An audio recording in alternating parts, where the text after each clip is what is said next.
اور سب لوگوں کے لیے یہاں کی انتظامیہ کمیٹی کی جانب سے اہل محلہ کے تعاون سے سحری کا بھرپور انتظام کیا گیا ہے، اس لیے کسی کو بھی کہیں جانے کی ضرورت نہیں ہے۔ البتہ آج کی رات میں جو اہم ترین اعمال کرنے ہیں ان میں سے سب سے عظیم عمل ہے تلاوت کلام اللہ، کیونکہ یہ نزول قرآن کی رات ہے۔ اِنَّا أَنزَلْنَاهُ فِي لَيْلَةِ الْقَدْرِ، کہ ہم نے اس قرآن کو اسی رات میں اتارا ہے۔ تو اس اعتبار سے تلاوت کلام اللہ کی جس قدر کثرت ہو سکے زیادہ وقت اسی میں لگائیں۔ اس کے علاوہ 2 رکعت صلاۃ التوبہ بھی پڑھ سکتے ہیں، اس استحضار کے ساتھ کہ مجھ سے گناہ ہوئے ہیں، غلطیاں ہوئی ہیں، میں ان گناہوں سے کنارہ کشی کرتا ہوں، اپنے گناہوں پہ نادم اور شرمندہ ہوں، اور مستقبل کے لیے یہ عزم مصمم پختہ ارادہ کرتا ہوں کہ میں کسی طرح کا بھی کوئی صغیرہ کبیرہ گناہ نہیں کروں گا۔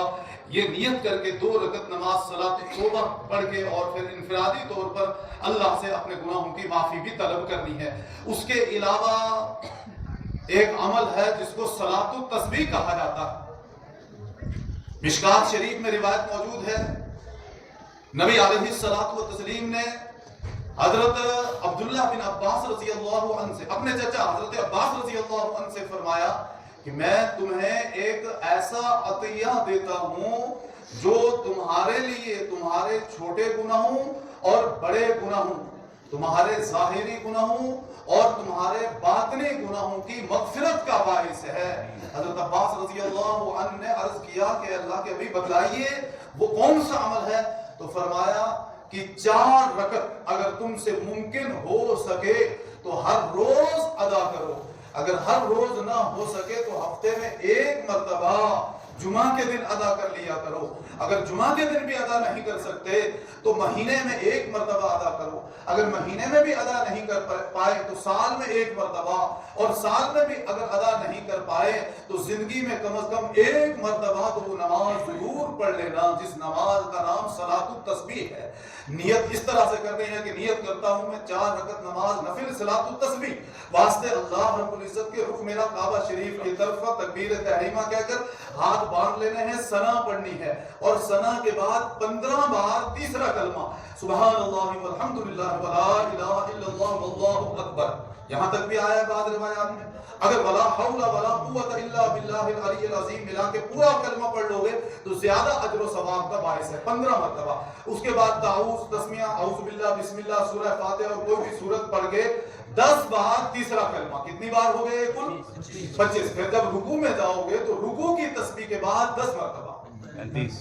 رکوع سے اوپر اٹھے سیدھے کھڑے ہوئے، اس کو قوما کہتے ہیں، قوما میں 10 بار۔ سجدے میں جاؤ گے تو پہلے سجدے کی تسبیح پڑھ کے 10 بار،